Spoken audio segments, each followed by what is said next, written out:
राजनीति में एक बार फिर उथल पुथल मच गई है। राज्य के 7 प्रमुख मुस्लिम संगठनों इमारत शरिया, Jamaat Islami, Jamaat Ahle Hadees, Khanqah Mujibia, all India Muslim personal law board, Jamiat Ulema Hind और खानकाह रहमानी ने मुख्यमंत्री नीतीश कुमार द्वारा आयोजित इफ्तार पार्टी का बहिष्कार करने का ऐलान किया, जिससे राजनीतिक हलकों में हलचल मच गई।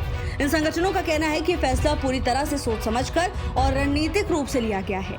इनका आरोप है कि नीतीश कुमार मुंह में राम और बगल में छुरी वाली राजनीति कर रहे हैं। उनका कहना है कि नीतीश कुमार ने हाल ही में वक्फ संशोधन विधेयक का समर्थन किया, जिससे मुस्लिम समाज के धार्मिक और संपत्ति अधिकारों को खतरा हो सकता है।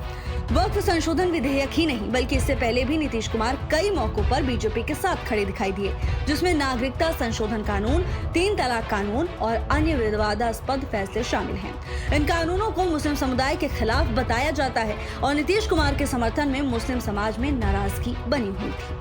हर साल रमजान के दौरान मुख्यमंत्री आवास पर एक भव्य इफ्तार पार्टी होती है, जिसमें मुस्लिम समाज के प्रमुख लोग, उलेमा, बुद्धिजीवी और राजनीतिक नेता शामिल होते हैं। ये एक तरह से सरकार और मुस्लिम समाज के बीच संवाद का अवसर बनता था, लेकिन इस बार 7 बड़े संगठनों ने बहिष्कार का फैसला किया, जिससे साफ संदेश गया है कि अब मुस्लिम समुदाय केवल दिखावटी राजनीति नहीं बल्कि ठोस नीतिगत बदलाव की मांग कर रहा है।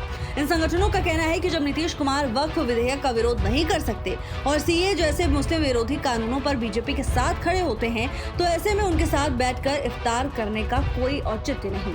नीतीश कुमार पर हमेशा बदलाव की राजनीति यानी पलटी मारने का आरोप लगता है। वो कभी बीजेपी के साथ होते हैं तो कभी महागठबंधन में शामिल हो जाते हैं। इसी वजह से उनकी राजनीतिक विश्वसनीयता पर सवाल उठते रहे हैं। बिहार की राजनीति में इस बहिष्कार का दूरगामी प्रभाव पड़ सकता है। बिहार में मुस्लिम मतदाता एक महत्वपूर्ण भूमिका निभाते हैं, जिनकी संख्या 17% से ज्यादा है। किसी भी पार्टी के लिए नजरअंदाज करना मुश्किल है। राज्य में मुस्लिम वोट पारंपरिक रूप से राजद, कांग्रेस और वाम दलों की तरफ ही झुका हुआ रहा है, लेकिन जदयू ने भी कई सालों से एक खास वर्ग का समर्थन प्राप्त किया हुआ था।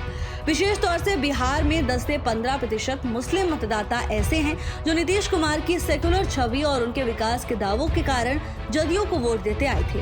2010 के विधानसभा चुनाव में जब जदयू बीजेपी गठबंधन अपने चरम पर था, तब भी नीतीश कुमार को मुस्लिम समुदाय से अच्छा खासा समर्थन मिला था। लेकिन पिछले कुछ सालों में जदयू को बीजेपी के साथ बढ़ती नजदीकियां, सीए और 3 तलाक कानून जैसे मुद्दों पर उनके स्टैंड और अब वक्फ संशोधन विधेयक के समर्थन ने मुस्लिम मतदाताओं को पूरी तरह असमंजस में डाल दिया है। 7 बड़े मुस्लिम संगठनों के द्वारा नीतीश कुमार की इफ्तार पार्टी का बहिष्कार करने का ऐलान ये दिखाता है कि मुस्लिम समुदाय में उनके प्रति गहरा असंतोष बढ़ रहा है।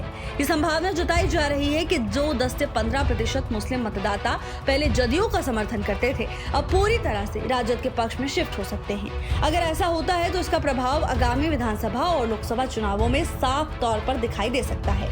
मुस्लिम और यादव यानी MY समीकरण पहले से ही राजद की राजनीति का महत्वपूर्ण आधार रहा है। अगर मुस्लिम वोट बैंक जदयू से पूरी तरह राजद की ओर मुड़ जाता है तो ये जदयू के लिए एक बड़ा सियासी झटका साबित हो सकता है।